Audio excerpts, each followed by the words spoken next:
Hello विद्यार्थी मित्रांनो, मी आदित्य पाटील तुमचं प्रबोधवर पुन्हा स्वागत करतो. हा पार्ट 2 आहे, ज्याच्यामध्ये आपण प्रिझम फार्मामध्ये TCSने घेतलेल्या एक्झामचं ॲनालिसिस करत आहोत. ठीक आहे, तर आपण आता 10 क्वेश्चन्स केलेले आहेत. तर आपण पुढचा करतो आहे, 11वा क्वेश्चन करतो. ठीक आहे,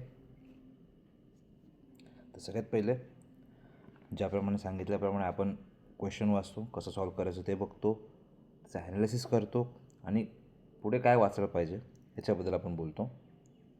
ठीक आहे, सो सर्वात प्रथम आपण घेऊया 11वा क्वेश्चन की absolute contraindication indicate that's the. त्याने काय क्वेश्चन विचारलं आहे की ॲब्सोल्यूट कॉन्ट्राइंडिकेशन म्हणजे ॲब्सोल्यूट म्हणजे शेवट, हा शब्दातच आहे ॲब्सोल्यूट म्हणजे एकदम खतरनाक. त्याच्यामध्ये जर आपण ऑप्शन्स बघितलं याच्यामध्ये, तर ऑप्शन्समध्ये drug cannot produce any therapeutic effect. बघा काय दिलं त्याने, हे येणार ना. म्हणजे हे काय दिलं, drug cannot produce any therapeutic effect म्हणजे काय, तो ड्रग त्याचा इफेक्टच दाखवत नाही. मग आता कॉन्ट्राइंडिकेशन तर होत नाही, कॉन्ट्राइंडिकेशन काहीतरी विरुद्ध व्हायला पाहिजे. Drug can use mild allergies, नाही. The drug can cause a mild allergies, ते पण कॅन्सर होईल. माइल्ड ॲलर्जीज नाही, ॲब्सोल्यूट असताना माइल्ड कसं आहे, हाच एक मोठा प्रश्न. ठीक आहे, आणि हा जो तिसरा ऑप्शन आहे, drug combination can cause each other impact. Drug combination can cause each other impact, हे अगोनिस्ट किंवा अँटागोनिस्टसारखं झालं. ठीक आहे, अँटागोनिझम किंवा सिनर्जिझम यासारखं झालं, त्यामुळे हा पण कट झाला. आता काय झालं, drug can cause life threatening situation, हे फायनल आन्सर आहे तुमचं. ठीक आहे, हे तुमचं फायनल आन्सर आहे. तर बघा ऑप्शन्स माझंसुद्धा राईट आलेलं आहे. हा एवढं पण वाचून गेलं नव्हतं या विषयावर, पण ॲब्सोल्यूट कॉन्ट्राइंडिकेशन्स म्हणजे काय, drug can cause a life threatening situation. असं ऑप्शन कट करत गेलो आपण. ओके, तर त्याच्यामध्ये पहिल्यामध्ये काय दिलं की याच्यामध्ये काय दिलं, पहिला ऑप्शन्स बघू आपण इथे काय. ठीक आहे, की drug cannot produce any therapeutic effect. आपण सांगितल्याप्रमाणे की की ऑप्शन्स कसं कट करत गेलो आपण, की बाबा हात येणारच नाही, कारण की हा काय ह्याच्यामध्ये तर काय तो इफेक्टच दाखवत नाही आहे. ह्याच्याबद्दल सांगितलं त्याने, काहीतरी कॉन्ट्राइंडिकेशन व्हायला पाहिजे ना, काहीतरी इफेक्ट पडला पाहिजे ना ॲडवर्स, की जो कॉन्ट्राइंडिकेट होतो आहे तर काहीतरी होऊ शकते अशा हिशोबाने. तर हा कट झाला आहे option. Drug can cause a mild शब्दच तिथे गेलं आहे, ॲलर्जीज. ओके, माइल्ड ॲलर्जीज हा पण कट झाला, कारण माइल्ड असल्यामुळे ॲब्सोल्यूट म्हणजे शेवट असतो, लिथल असतो. Drug combination can cause each other impact, हे इच अदर मी सांगितलं की अँटागोनिझम किंवा सिनर्जिझम हा त्याच्यामध्ये टॉपिक येतो. ठीक आहे, तर इथे आपण सगळ्यात पहिले ॲब्सोल्यूटचं तर थोडंसं मिनिंग करू. ॲब्सोल्यूट कॉन्ट्राइंडिकेशन म्हणजे काय, तर ॲब्सोल्यूट म्हणजे काय, शेवट, लाईफ थ्रेटनिंग. ओके, एकदम शेवटचं म्हणजे लाईफ थ्रेटनिंग, एवढं ते कॉन्ट्राइंडिकेशन असतं. तर इथे आपल्याला काय काय क्वेश्चन विचारले जाऊ शकतात. मी आधी पण सेम क्वेश्चन्स एक येऊन गेलेलं आहे, त्याच्यामध्ये तुम्हाला सांगितलं होतं. ठीक आहे, त्याच्यामध्ये आपल्याला माहीत असलं पाहिजे की ॲडवर्स रिॲक्शन्स काय आहेत. बोलवलं तुम्हाला ॲडवर्स रिॲक्शन्स काय आहेत, त्यानंतर साईड इफेक्ट्स काय, साईड इफेक्ट म्हणजे काय. ओके, त्यानंतर कॉन्ट्राइंडिकेशन म्हणजे काय, इंडिकेशन्स म्हणजे काय. त्यानंतर तुम्हाला विचारतील टाईप्स ऑफ ॲडवर्स रिॲक्शन. मग टाईमनुसार काय, ॲक्यूट आहे का, मायनर म्हणजे काय, मेजर म्हणजे काय, लिथल म्हणजे काय. ओके, मग type 1, type 2, type 3 type A, type B, type C या टाईप ऑफ ॲडवर्स रिॲक्शन. मग त्याचे एक्झाम्पल्स आपण सांगितलेले. त्यानंतर ॲलर्जीज, पुढे ॲलर्जीवर प्रश्न आला तर टाईप ऑफ ॲलर्जीज रिॲक्शन्स कोणत्या आहेत. त्याच्यामध्ये टाईप 1,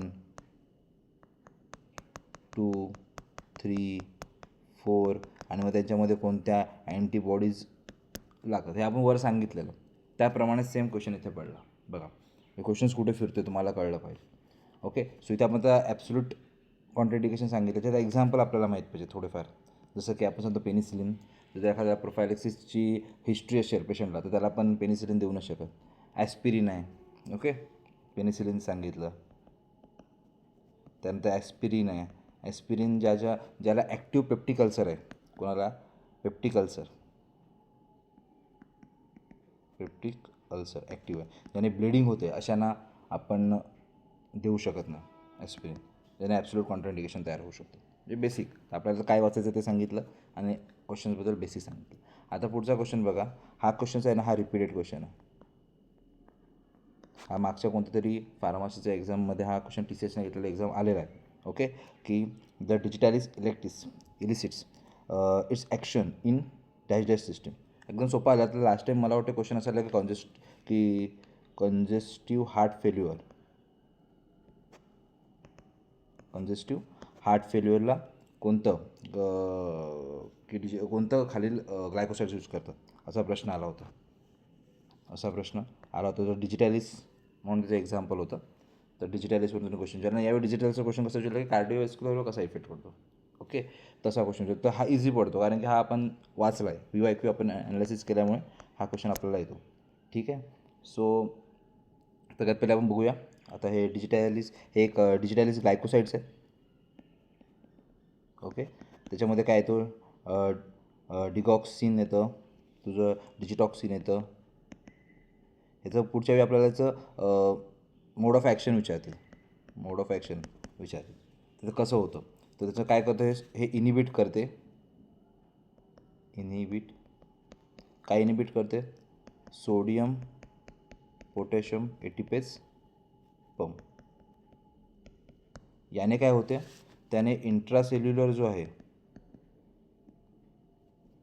कॅल्शियम इन्क्रीज होतो. याने काय होते, तर पॉझिटिव्ह आयनोट्रॉपिक इफेक्ट होतो. ठीक आहे, पॉझिटिव्ह आयनोट्रॉपिक इफेक्ट होतो. ते कशामध्ये यूज करतात, तर कंजेस्टिव्ह हार्ट फेल्युअर आधी सांगितल्याप्रमाणे. दुसरं आर्ट्रियल फायब्रिलेशनला. कशाला यूज करतात? आर्ट्रियल फायब्रिलेशन. ओके, आणि ऑप्टेन कुठं होतं, पुढचाही प्रश्न येऊ शकतो. ऑप्टेन कुठं होतं? डिजिटस प्युरपुरा याचं नाव आहे. प्लांट पडून डिजिटॅलिस. याला फॉक्स ग्लो पण म्हणतात. काय म्हणतात? Foxglove. ठीक आहे, तर आपल्याला आता ही इन्फॉर्मेशन माहीत पाहिजे याच्याबद्दल.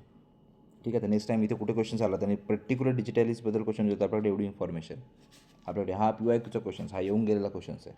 त्यामुळे येऊन गेलेला क्वेश्चन्स आपण सगळ्या त्याच्या ॲस्पेक्ट आपण क्लिअर करायचे असतात. ठीक आहे, तशा प्रकारे हा क्वेश्चन सॉल्व्ह करायचा आहे. नाव 13 क्वेश्चन्स. आता 13 क्वेश्चन मी तुम्हाला आधी पण सांगितलं. क्लास डोसेज फॉर्म, त्याचं क्लासिफिकेशन तुम्हाला माहीत असलंच पाहिजे. म्हणजे फार्माचा जेव्हा आपण एंट्री मारतो फर्स्ट इयरला तेव्हापासूनच हे गोष्टी असतात आणि त्याच्यावर क्वेश्चन आहे विचारतो. आता साधा प्रश्न होता. As per the FDA regulation the route of administration for ear infection is term as. Buccal इयरमध्ये येणार नाही, नेझल इयरमध्ये येणार नाही, एपिड्युअल इयरमध्ये येणार. ह्याला काय? ऑरिकल. ठीक आहे, ऑरिक्युलर आहे. ठीक आहे, तर एपिड्युअल काय असतो, तर स्पायनल इंजेक्शन केलं जातं स्पायनल स्पेसमध्ये. ओके, जो स्पायनल स्पेस आहे त्याच्यामध्ये इंजेक्टिंग केलं जातं. ठीक आहे, सो इथे आपल्याला आता काय होतं, रूट ऑफ ॲडमिनिस्ट्रेशन्स काय, डोसेज फॉर्म्स काय, त्याचं क्लासिफिकेशन्स काय. ठीक आहे, त्यानंतर आपलं ते लेबलिंग इन्स्ट्रक्शन, एक व्हेरी इम्पॉर्टंट टॉपिक असतो. ते लेबलिंग इन्स्ट्रक्शन विचारला जाऊ शकतो, त्याच्यावर क्वेश्चन्स येऊ शकतो. ठीक आहे, नेक्स्ट टाईम तर आपल्याला असं त्याचं चौकट क्लिअर करायची. ठीक आहे, अशा प्रकारे आपल्याला त्याची चौकट क्लिअर करायची. नाव तर इथे आम्ही आधी पण सांगितलेलंच, मी तुम्हाला बोललो रूट ऑफ ॲडमिनिस्ट्रेशननुसार डोसेज फॉर्मनुसार क्वेश्चन चालू. टॅबलेट्स आलं होतं मागे आपण जेव्हा वाचत होतो तर सेम क्वेश्चन टॅबलेटवर येऊन गेला. बघा, हा टॅबलेटवर क्वेश्चन आले आणि याच बेसिसवर क्वेश्चन्स बघा कसं क्वेश्चन्स फिरत आहेत. बघा, क्वेश्चन्स इथे येऊन गेलेला आहे. आणि हा जो ॲडव्हर्स इफेक्टचा तुम्हाला मी क्वेश्चन सांगितला ॲब्सोल्यूट, तर वर आपण एकदा इफेक्टमध्ये वाचला होता क्वेश्चन्स. हे बघा, ADRमध्ये वाचला होता, ॲडव्हर्स ड्रग रिॲक्शन्स. आणि त्याच हिशोबाने मग इथे क्वेश्चन आपला कॉन्ट्राइंडिकेशन पण मिळतो, म्हणजे त्याच्या आसपास क्वेश्चन्स मिळतो, तो आता आपण वाचला. हा बघा. ठीक आहे, नाव नेक्स्ट याच्यामध्ये काही इतकं वाचण्याचं मी सांगितल्यापर्यंत तेवढंच चौकट आपल्याला क्लिअर करायची. नाव तर आपण आता क्वेश्चन घेतो आहे 14वा. थोडंसं फास्ट घेतो आहे कारण की लास्ट टाईमचा व्हिडिओ खूप मोठा झाला. मला खूप जणांचं मेसेज आले की व्हिडिओ थोडेसे लेंदी होत आहेत. तर मी ठीक आहे, त्या हिशोबाने मी थोडं फास्ट घेतो. In which of the following, प्रश्न काय विचारला होता, in which of the following the responsibility of hospital pharmacist differ from the retail pharmacist. मग त्यानं क्वेश्चन काय विचारलं, हॉस्पिटल फार्मसीचं आणि रिटेल फार्मसीमध्ये काय असं कॉमन डिफरन्स आहे.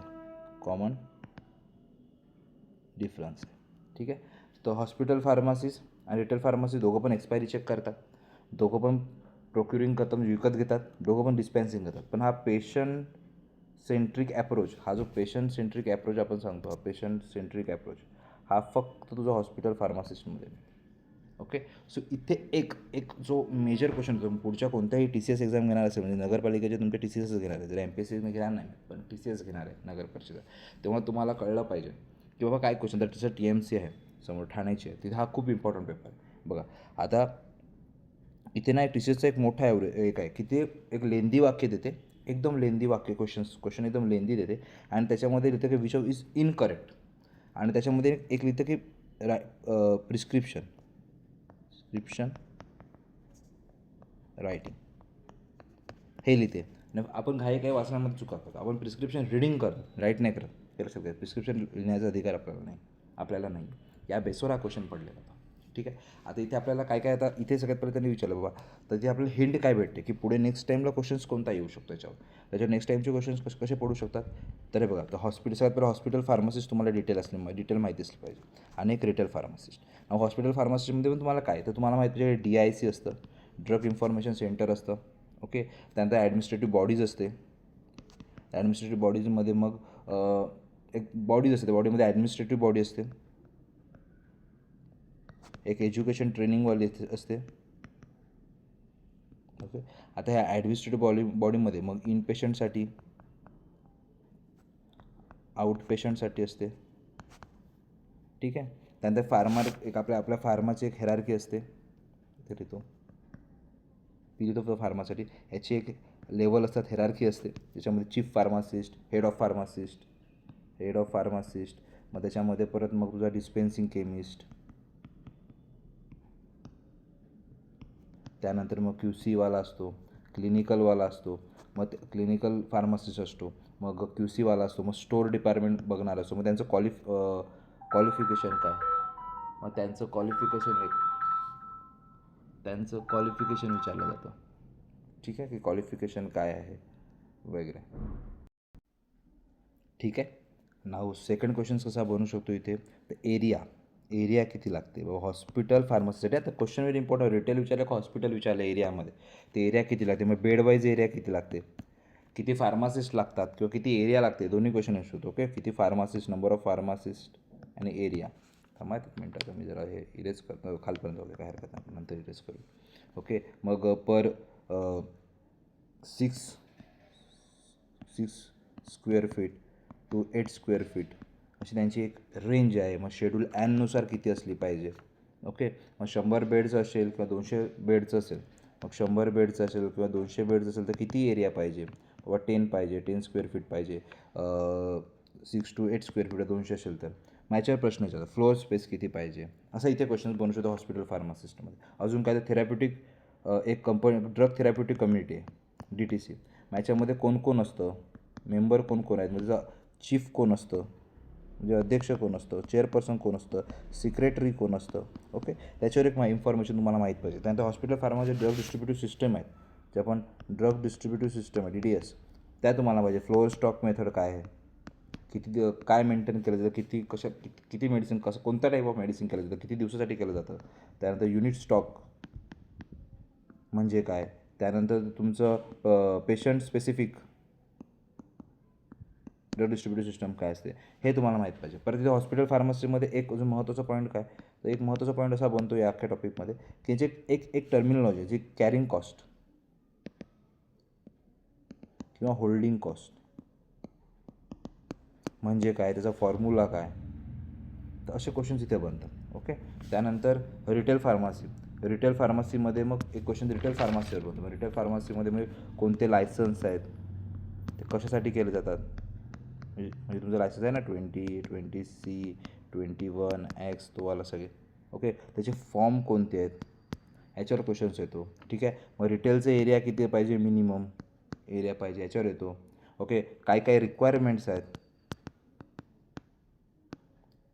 लागतात त्याच्यावर क्वेश्चन येऊ शकतो.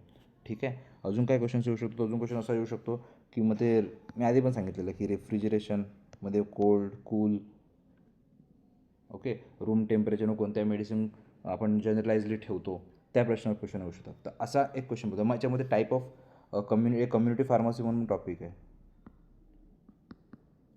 मग त्याच्यावर क्वेश्चन येऊ शकतो कम्युनिटी फार्मसीवर. मग कम्युनिटी फार्मसीमध्ये मग टाईप्स आहेत, त्या टाईप्सवर क्वेश्चन येतो. 2-3 वेळा विचारले आहेत क्वेश्चन्स पण. मग टाईप ऑफ त्याच्या कम्युनिटी त्याच्यावर type of community pharmacist different type येतो, म्हणजे आपण सांगतो ना ते मॉलमध्ये वगैरे जे फार्मासिस्ट ऑफिस असतात असे टाईप ऑफ फार्मसीज.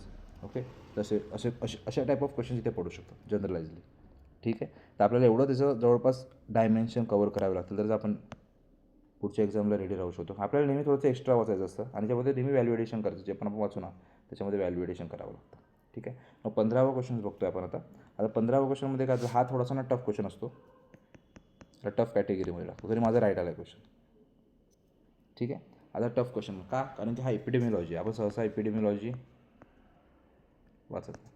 ठीक आहे, वाचत नाही पण मी लॉकडाऊनमध्ये आम्हाला एक सर्टिफिकेशन करायला सांगितलेलं, तर आम्हाला कॉलेज थ्रू एक गुगल कोर्सेस ओपन केलं, त्याच्यामध्ये एक सांगितलेलं कोणतं तरी एक ॲटलिस्ट करा, तेव्हा मी एपिडेमिओलॉजीमध्ये केला होता. त्यामुळे बेसिकली हा क्वेश्चन्स माझा त्यामुळे सॉल्व्ह झाला होता आणि बेसिक टर्मिनॉलॉजी मला आठवलं त्या टायमाला, म्हणून सॉल्व्ह झाला होता. ठीक आहे, तरी पण मी थोडंसं इलिमिनेशन करून 50-50पर्यंत आलेलो आणि शेवटी मग मी टिक मारून उत्तर काढलं होतं. बघा सगळ्यात प्रश्न काय नाही विचारायचं नाही, which of the following is the type of observational study. सगळ्यात पहिला शब्द महत्त्वाचा मी गोल केला, observational study use mainly to reveal association of suspected rare adverse event with the use of particular drug. हे क्लिनिकल ट्रायलमध्ये ना ओके रँडमाइज करणे, कारण की टाईप ऑफ ऑब्झर्वेशनल स्टडी आणि मेनली फोकस करते कुठे, रँडमाइजली करत नाही, मेनली फोकस करून आपल्याला रेअर ॲडवर्स इव्हेंट दाखवते. तर रँडमायझेशनच्यामध्ये काय मिळत नाही, आर्बिट्ररी किंवा रँडमली काय असं मिळत नाही. ठीक आहे, ऑप्शन्समध्ये पण ते दोन इथे कट होतात, दोघांपैकी आपल्याला काहीतरी आन्सर मारायचं आहे. तर मग केस कंट्रोल स्टडी मी टिक मारली. ठीक आहे, आणि माझा आन्सर बरोबर, कारण पर्टिक्युलर केसवर घेतलं, कारण रेअर ॲडवर्स इफेक्ट आहे, म्हणजे पर्टिक्युलर केस असणार, रेअर केस असते ना, केस कोणत्याही असतात आपण एखाद्या गोष्टीला आपण केस सांगतो, ही केस आहे, थोडीशी रेअर असते, काहीतरी वेगळं असतं त्याच्यामध्ये, त्याला पर्टिक्युलर केसमध्ये कन्वर्ट करतो. या हिशोबाने मी लॉजिक लावलं पण ते लागून बरोबर पडलं. ठीक आहे, तर इथे आपल्याला आता काय काय करावं लागेल बघा. ओके, तिथे आपल्याला काय काय वाचावं लागेल. तर ह्याच्यामध्ये आपल्याला सगळ्यात पहिले तर सगळ्यात महत्त्वाचा पॉईंट इथे येतो म्हणजे टर्मिनॉलॉजी, त्याचे डेफिनेशन्स.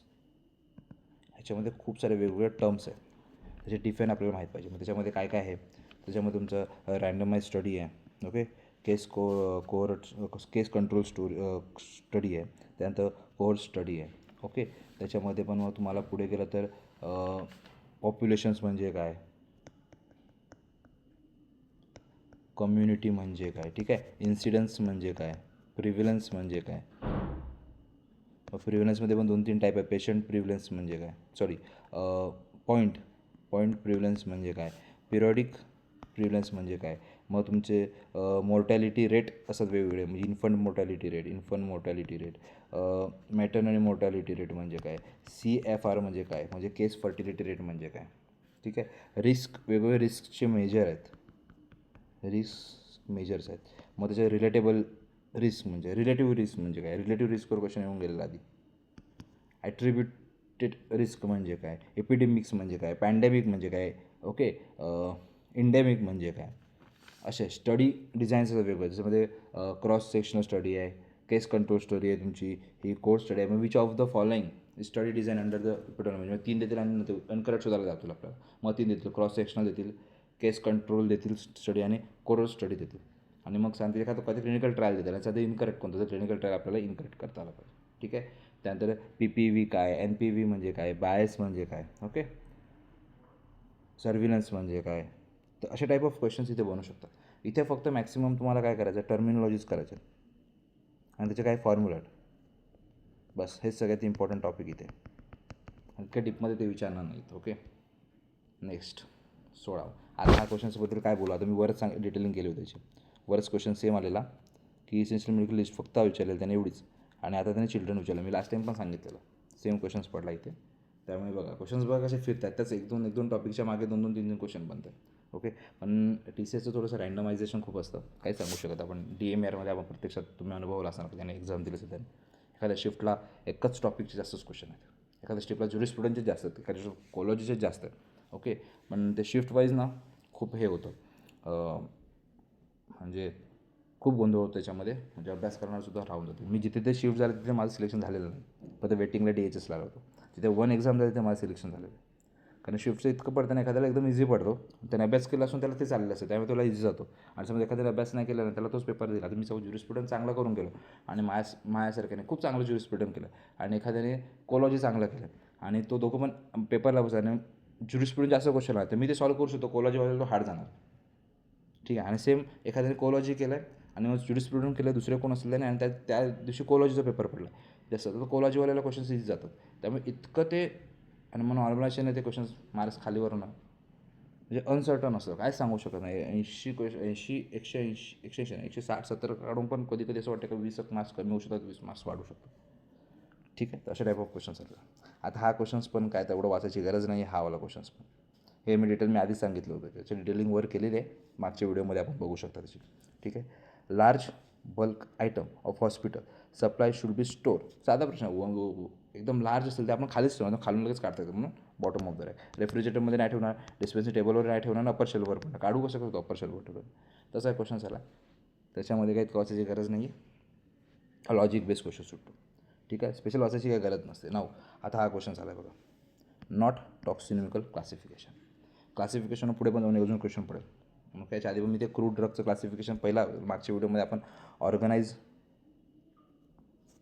आणि अनऑर्गनाइजवर बोललो होतो, आठवते तुम्हाला? बघा मागचा व्हिडिओ बघा, त्याच्यामध्ये लिहिलं आहे. सेम पुढे जाऊन तुम्हाला बोललेलो का क्रूड ड्रगचं क्लासिफिकेशन पण इम्पॉर्टंट आणि त्याच्यामध्ये तुम्हाला क्लासिफिकेशन आलं आहे, क्लासिफिकेशनचा क्वेश्चन आलेलं आहे बघा. ओके. म्हणजे क्वेश्चन्स बघा मी तुम्हाला सांगतो आहे कसे पडत आहेत क्वेश्चन्स. ओके. मग इथे तुम्हाला क्वेश्चन देऊ शकतात ते की आता ना सांगितलं ते आपण हे 12वीला पण वाचलेलं होतं, 11-12ला वाचलं होतं, 11-12ला वाचलेलं होतं आणि फार्मामध्ये कोग्नोसीमध्ये सुद्धा आपण हे वाचलेलं. ठीक आहे.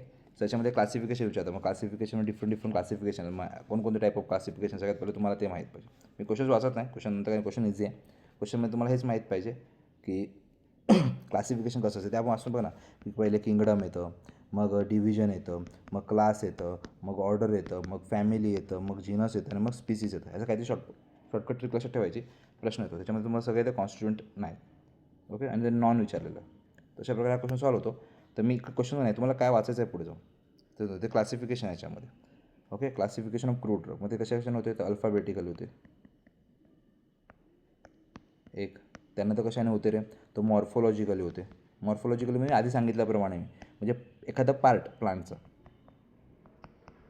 किंवा पार्ट म्हणजे लीव्ज असेल तर मी एक्झाम्पल दिली होती, मिंट, तुलसी वगैरे. ओके. नक्स वमिका वगैरे सीड्सचं दिलेलं आहे मी, अशा प्रकारे. तिसरा आहे केमिकल क्लासिफिकेशन. तर केमिकल क्लासिफिकेशनमध्ये कसं असते, तर तुमचं अल्कोलॉइड, त्याच्यावर क्वेश्चन आला डिजिटलाइज आला बघा, वाचा होतो अल्कोलॉइड, सॉरी ग्लायकोसाईड होता, ते सांगतो मला अल्कोलॉइड्स, ग्लायकोसाईड डिजिटलाइजवालं. अल्कोलॉइड्समध्ये जो मॉर्फिन आहे, क्विनिन आहे. ओके. त्यानंतर तुमचं येऊ शकतो टॅनिनवर, याच्यामध्ये जो कॅटिचू आहे. ओके. व्हॉलाटाईल ऑइल्स आहेत, क्लव ऑइल फेमसली, हे केमिकल. ठीक आहे. त्यानंतर फार्मॅकोलॉजिकल ॲक्शनवालं, बेस ऑन काय त्याचं ॲक्शन आहे, बेस ऑन ड्रगचं ॲक्शन काय, त्याच्यावर फार्मॅकोलॉजिकल येतं क्लासिफिकेशन येतं. त्यानंतर टॉक्सोनॉमिकल क्लासिफिकेशन हे सांगितल्याप्रमाणे. ओके. टॉक्सोनॉमिकल क्लासिफिकेशन. फार्मॅकोलॉजिकल मी सांगितलं, त्यामुळे म्हणजे लॅक्झेटिव्ह सेना आहे ते लॅक्झेटिव्ह ॲक्शन दाखवते, ॲनाल्जेसिकमध्ये ओपियम दाखवते, त्या टाईप ऑफ. आणि टॉक्सोनॉमिकल जे आपण आता वाचलं. पुढे जाऊन टॉक्सोनॉमिकलमध्ये असा पण क्वेश्चन होतो, सोलेन्सियासिस एक फॅमिली आहे, ते फॅमिलीमध्ये ॲट्रोपिन बेलोडोना येतो आणि त्यातुरा स्ट्रोमॅनियम येतं. मग ते देतील सोलेन्सिया फॅमिलीमध्ये किंवा ॲट्रोपिन कोणत्या फॅमिलीमध्ये ते, इतकंही ते एखाद क्वेश्चन ते हार्ड करणारच. 40 क्वेश्चन्स कोणाला अटेंड नाही करतात. ओके. त्यातलं 1-2 हार्ड करतात, हार्ड क्वेश्चन्स असतात ते, मग आपण थोडंसं डीपमध्ये वाचत जायचं.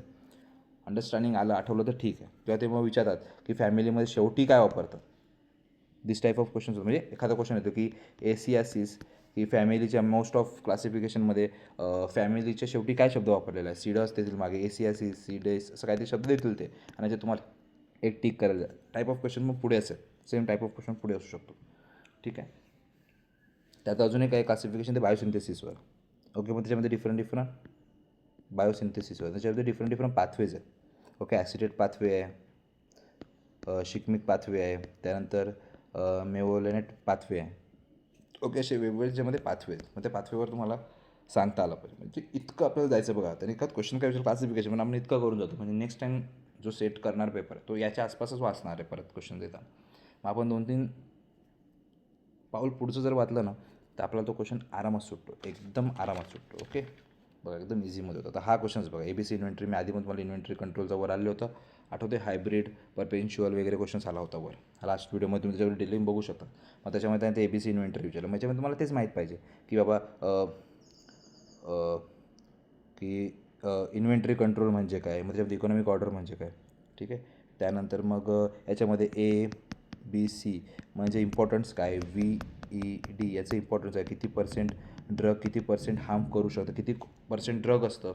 ओके, तर किती त्याचं ॲक्च्युली वेटेज आहे त्याचं, तुम्हाला ते माहीत पाहिजे. ओके, त्याच्यावर हा क्वेश्चन होता, XYZ आहे असा क्वेश्चन तुम्हाला इकडे बनतो, तर तुम्हाला माहीतच पाहिजे. आता हा माझा चुकला आहे क्वेश्चन बघितलं तर, येऊनसुद्धा चुकला. मी एवढं वाचलं ना, मी काय केलं, किरकोळ पण महत्त्वाच्या शब्दावर फोकस केला. ओके, एक तसे महत्त्वाची, एक असते कमी महत्त्वाची आणि किरकोळ महत्त्वाची अशी. एक म्हणजे ते इम्पॉर्टंट, ओके, एक असते महत्त्वाची, एकदम जास्त महत्त्वाची, ती एमध्ये येतात. मग कमी महत्त्वाची हा बीमध्ये येतात, आणि मग किरकोळ महत्त्वाची हा सीमध्ये येतो.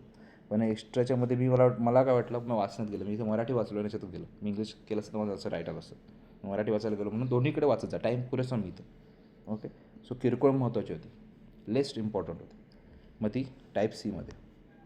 ते याच्यामुळे जर ह्या जरी अवेलेबल नसल्या तरी तुमचं हॉस्पिटल का तुमची फार्मसी रन होऊ शकते. ठीक आहे, पण तो एक क्वेश्चन त्याने ते त्या हिशोबाने विचारला. मी तुम्हाला सांगितलं ABC, वेड आणि आधीपासून डिटेलिंग आपण केलेली आहे की काय काय वाचलं पाहिजे. मागच्या लेक्चरमध्ये मागचं लेक्चर बघू शकता, त्याच्यानं तुम्हाला आयडिया येईल. ठीक आहे, पुढचं बघा. आता हा क्वेश्चन्स आहे ना, हा टफ क्वेश्चनमध्ये मी कन्वर्ट करतो. टफ क्वेश्चन का माहिती आहे का, ॲक्च्युली हा क्वेश्चन आहे ना इझी आहे. पण कोणाला इझी आहे, ज्याने MPSCचं प्रिपरेशन केलं. ओके, ॲक्च्युली माझं तेव्हा क्वेश्चन देऊन आल्यानंतर मला खाली चूप पेटली होती या क्वेश्चनबद्दल. ओके, त्याने काय दिलं, फर्स्ट आणि फॉर्मल शब्द वापरला त्याने, काय, first formal pharmacy education. First formal pharmacy education. Okay, so Birla नाही, हे पण नाही, हे पण नाही, हे आहे ॲक्च्युली बनारस हिंदू विद्यालय. हे 1937 आलेलं आहे. जो पण MPSC करतो म्हणजे कंबाईन करतो किंवा क्लास Cचा करतो प्रिपरेशन, किंवा क्लास Aचा करतो, त्याच्यामध्ये जेव्हा एज्युकेशनमध्ये तो वाचतो की मग 1813 राजा राममोहन रॉय यांनी हिंदू विद्यालयाची स्थापना केलेली आहे.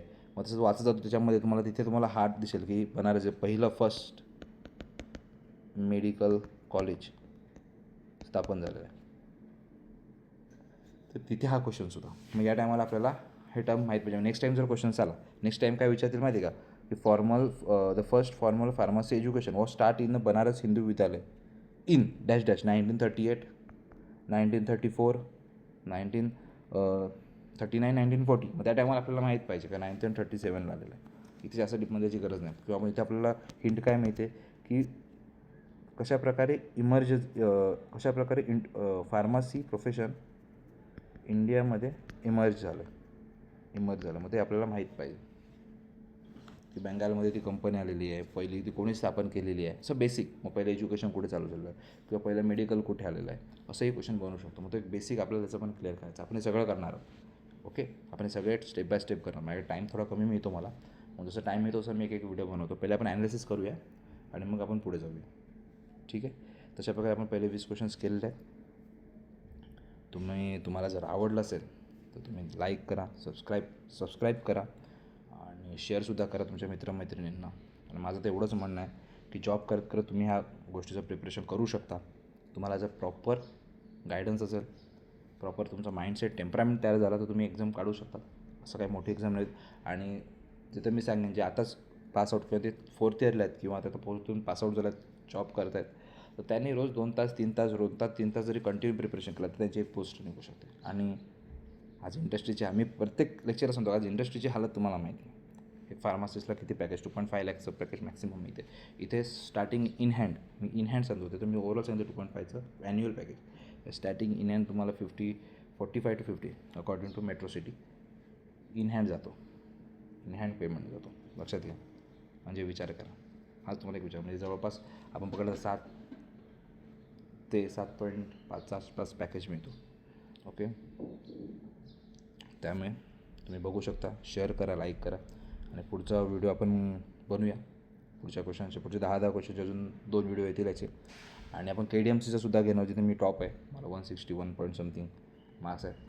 आणि त्याची पण आपण असंच सेम ॲनालिसिस करणार आहोत. तुम्हाला तिथे पण समजेल की कसे क्वेश्चन्स रिपीट झालेले आहेत. ठीक आहे. आणि आपण ते काही टॉपिकसुद्धा कवर करणार. मला आलेले आहेत, मला व्हॉट्सअपवर मेसेज आलेले आहेत की इंस्टावर मला जे फ्रेंड्स ओळखतात, ज्याने मला कॉन्टॅक्ट करायचा प्रयत्न केला, टेलिग्रामवर मला ज्याने कॉन्टॅक्ट करायचा प्रयत्न केला होता, त्यांना मी सांगितलेलं आहे की आपण आपण लेक्चरसुद्धा घेणार आहोत आणि आपण MCQ पर्टिक्युलर टॉपिकचे आपण MCQ टाकणार आहोत. त्याच्यामध्ये पहिले वर एक शॉर्ट्समध्ये, यूट्यूब शॉर्ट्समध्ये येतील, वर क्वेश्चन्स येईल, खाली MCQs येतील आणि आन्सर नाही. आन्सर तुम्हाला सांगायचं आणि खाली कमेंटमध्ये आन्सर केलेलं असेल आणि त्याचं डिटेल तिथे एक्सप्लेनेशन केलं असणार. मग जस्ट तुम्ही वाचायचं, एक्स्ट्रा व्हॅल्यू असेल ते ॲड करायचे. अशा पण तुमचे नोट्ससुद्धा बनेल. ओके. आणि तुमचं exam orientation paper exam orientation तुमचं प्रिपरेशन होतं. चला, थोडं फास्ट घेतलेलं आहे. ठीक आहे. तेवढं एक समजून घ्या आणि सुरुवात आहे माझी करण्यामध्ये, तुम्ही काही चूक असेल तर माफ करा.